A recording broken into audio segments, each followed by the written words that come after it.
Hello, hello! Alors, est-ce que vous avez l'impression que quand vous chantez, ça manque de liant? C'est-à-dire que vous n'arrivez pas à lier vos notes et vos mots, donc chanter legato, on appelle ça aussi. Je vais vous montrer tout de suite un exemple si vous n'êtes pas sûr de oui, je le fais ou non, je ne le fais pas. Et puis, donc ce qu'on va voir, c'est comment chanter legato, quand on en a envie, ou comment chanter détaché, c'est-à-dire faire du chanter, parler un peu plus, aussi quand on en a envie, parce que tenir les notes et les lier tout le temps, ça enlève toute la vie aussi dans le morceau. Donc, on va aujourd'hui se concentrer sur ces deux choses que sont le legato et le staccato. Le chanter parler et le chanter lié.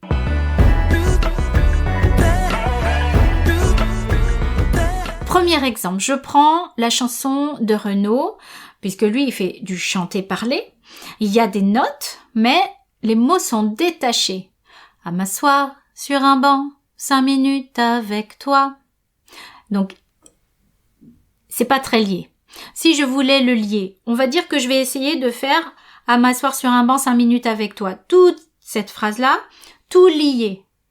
À m'asseoir sur un banc 5 minutes avec toi. Ça veut dire qu'il faut que j'allonge certaines notes et que je ne respire pas, je ne coupe pas mon phrasé au milieu des propositions. Donc, à m'asseoir sur un banc, 5 minutes avec toi, ça ferait 3 propositions. Nous, on n'en veut qu'une, si on veut lier. À m'asseoir sur un banc, 5 minutes avec toi. Donc, c'est complètement différent, ça donne un style complètement différent. Ce qu'on peut faire aussi, c'est de faire un peu de chanter parler et un peu de chanter lié.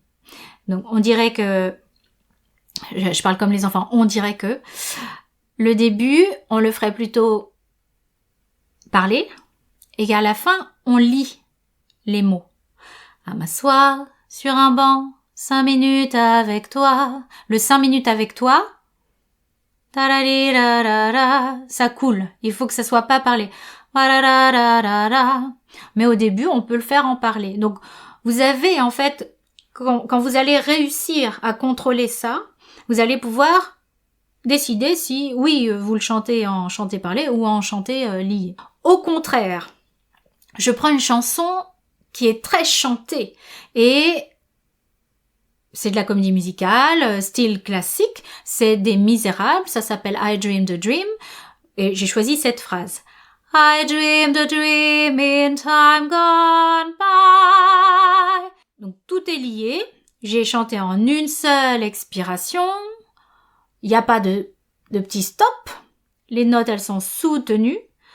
Ça sous-entend que mon support, il peut se permettre de faire ça toute la phrase avec le bye à la fin qui est quand même tenu et avec le support qui s'effondre pas. Donc je reste en appoggio pour tenir cette fameuse note. Donc il faut, pour chanter ça, que votre support soit costaud, que vous arriviez à contrôler votre expiration.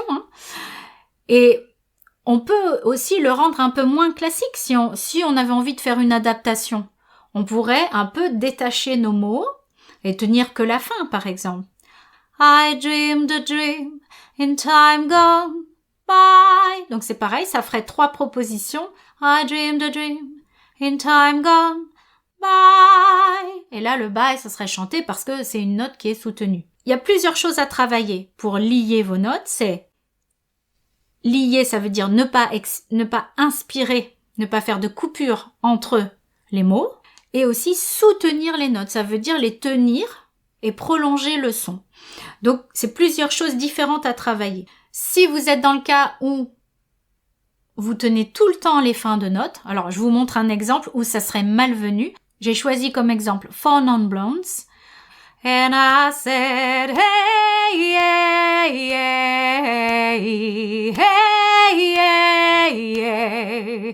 I said, hey, what's going on? Donc, il n'y a pas trop là de cohérence entre le style de la chanson et ma manière de chanter. Ce serait comme si une chanteuse classique se disait, moi je vais faire les chansons pop adaptées en classique, par exemple.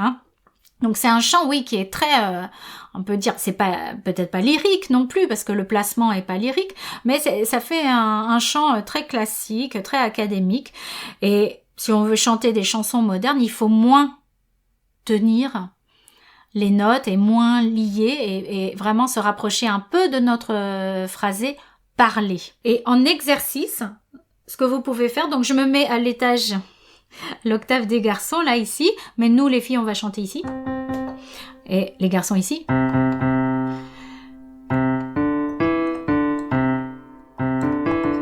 Vous pouvez faire ça pour vous habituer à lier les notes déjà. Donc A, A, A, A, A, A, et etc., etc., monter, descendre. Donc ça, c'est un exercice que vous pouvez faire parce que vous chantez staccato, donc c'est détaché, et après vous chantez lié. Hein, et puis après, vous pouvez faire un exercice où il y a les deux. Donc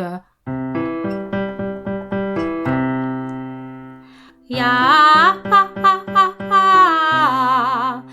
et comme ça, vous vous entraînez ici votre muscle, vos cordes vocales et votre support, parce que quand vous faites le staccato, aussi, il fait des petits coups, et d'où l'intérêt de travailler de manière différente. Faire des exercices, c'est très très bien, parce que vous allez répéter le même exercice à des hauteurs différentes de votre tessiture. C'est à ça que servent les exercices de chant. Hein.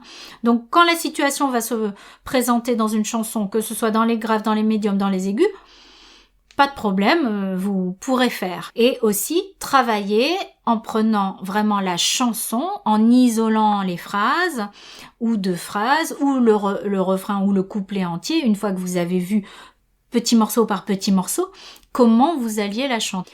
Pour les élèves de School Vocalize, mon école de chant en ligne, souvenez-vous que dans le cours Bien respirer pour bien chanter, vous avez pas mal d'exercices pour travailler votre support et rester en appoggio pour soutenir vos notes et pour justement chanter legato.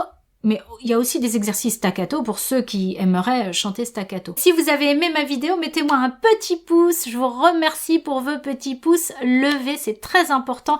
Ça encourage la chaîne avec l'algorithme YouTube, etc.